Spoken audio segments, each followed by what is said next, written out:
Welcome to the Friday Show. Today we'll be talking about xenotransplantation, and an interesting alternative that not many people know about today.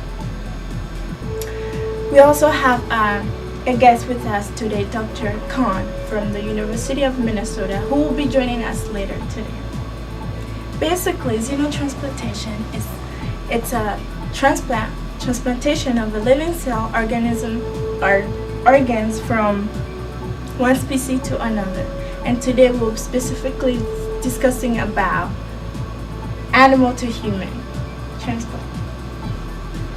We also have Dr. Bernard Herring, the Scientific Director of the Diabetes Institute for Immunology and Transplantation at the University of Minnesota, who is not available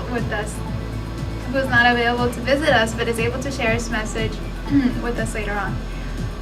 We also have another message from Dr. Rafael Valdez, a Mexican surgeon who is breaking barriers in the world of transplantation, injecting pig cells into human diabetics.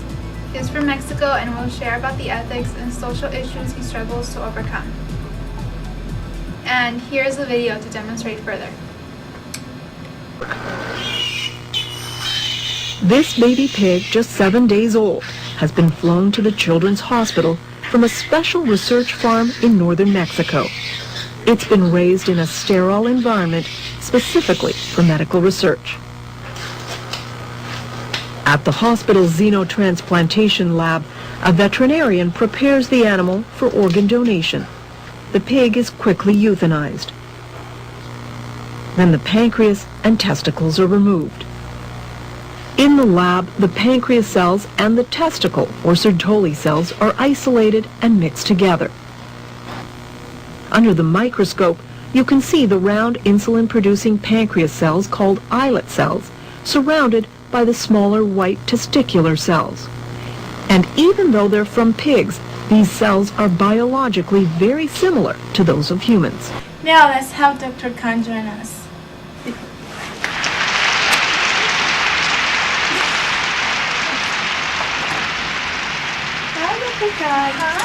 Hi, Dr. Khan. Hi. Thanks for joining us. Thank you for inviting me. Take a seat.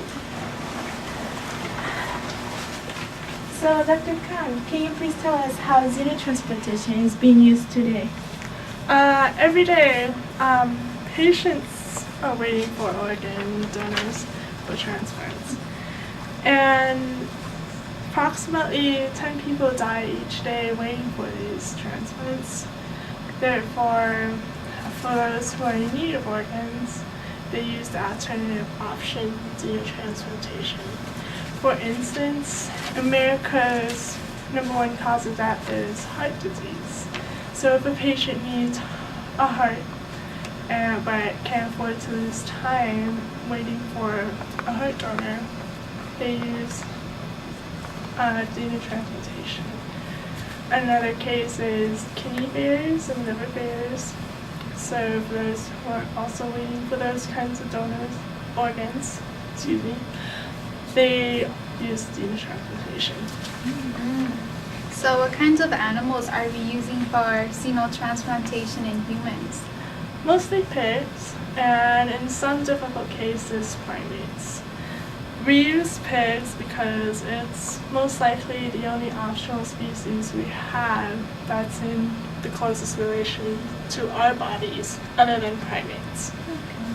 So what part of the pig can be or have been transplanted into human? Pancreatic islet cells, they are from the pancreas and they secrete hormones like glucogen and insulin. Therefore, they're used to treat diabetic patients. Okay.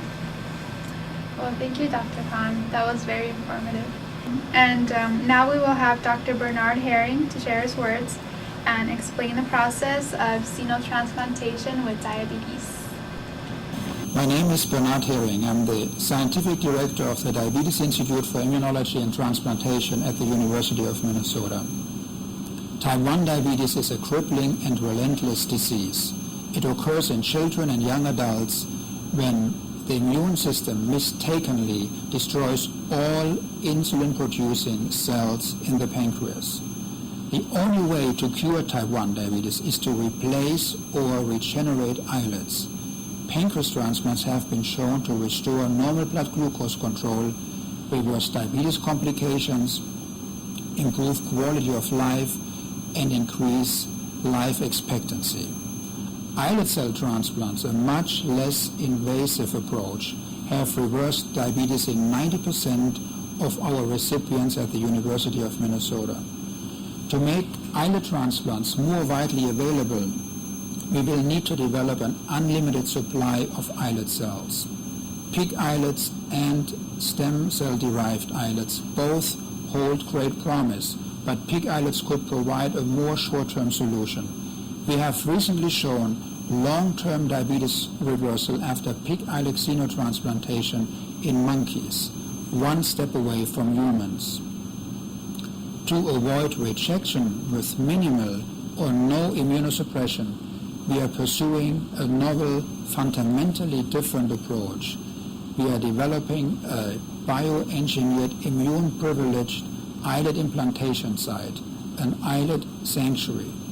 Taken together, progress made in the past 2 years has been truly remarkable and suggests that pig islet xenotransplantation can be developed into a far-reaching cure for type 1 diabetes.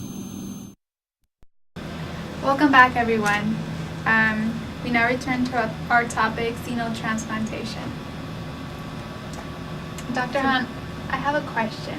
Yes? For people who are very religious and are very cautious about eating pigs or, blood transfusions and all that, are there alternative methods for xenotransplantation instead of pigs, like maybe cows or anything else?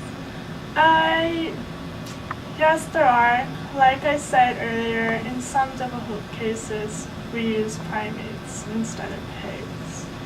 But it's actually, since primates are more difficult to obtain rather than pigs, it's actually because since they're one step away from humans, it's like we're invoking the evolution theory. Yeah. Basically, it's taboo. Yeah, people don't want to kill little monkeys. No. In other words, it's crossing the species barrier.